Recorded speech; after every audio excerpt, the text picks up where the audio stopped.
काशी पहुंचे भाजपा के राष्ट्रीय प्रवक्ता संबित पात्रा ने नोटबंदी को ऐतिहासिक परिवर्तन बताते हुए कहा कि यह देश की आर्थिक व्यवस्था को परिवर्तन करने का प्रयत्न है। नोटबंदी से आतंकवाद और भ्रष्टाचार समाप्त होने के साथ नक्सलवाद को भी नुकसान पहुंचेगा। नोटबंदी के बाद आरबीआई द्वारा नियम बदले जाने की तुलना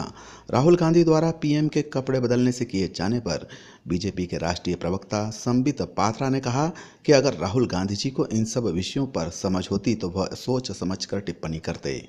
राहुल गांधी को आलू की फैक्ट्री के बारे में नहीं जानते, वह क्या इस पर टिप्पणी करेंगे। कि आज बनारस आने का सौभाग्य मुझे प्राप्त हुआ और 80 के चाय की दुकान पर बैठकर अभी बनारस के बुद्धिमान जनता के साथ चर्चा हो रही थी नोटबंदी के ऊपर। सबसे हर्ष का विषय है कि जनता, हाँ बिल्कुल, जनता लाइन में भी खड़ी है, जनता को दिक्कतें भी हुई, इसके बावजूद जिस प्रकार से यहाँ की जनता ने अपने सांसद और अपने प्रिय प्रधानमंत्री श्री नरेंद्र मोदी जी का समर्थन किया है और जिस उमंग के साथ वो उनके साथ खड़े हैं और इस पूरे नोटबंदी के प्रकरण के साथ, रीमोनेटाइजेशन के प्रकरण के साथ खड़े हैं, वो अपने आप में एक बहुत बड़ा विषय है, अद्भुत है। और देखिए, एक बहुत बड़ा ऐतिहासिक परिवर्तन हिंदुस्तान के इकोनॉमी में करने का ये प्रयत्न है। भ्रष्टाचार भी समाप्त होगा, आतंकवाद के ऊपर भी हमला होगा, नक्सलवाद भी समाप्त होगा। स्वाभाविक रूप से थोड़े से सब्र की आवश्यकता है, समय के साथ सब ठीक हो जाएगा। कि राहुल गांधी जी को इन सब विषयों पे ज़्यादा समझ होती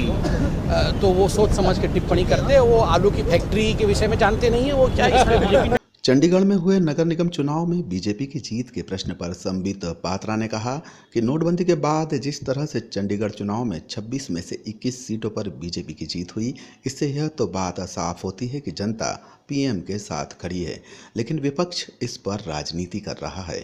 देखिए, नोटबंदी के बाद जिस प्रकार से चंडीगढ़ में 26 में से 21 सीट भारतीय जनता पार्टी को मिला है, यही दिखाता है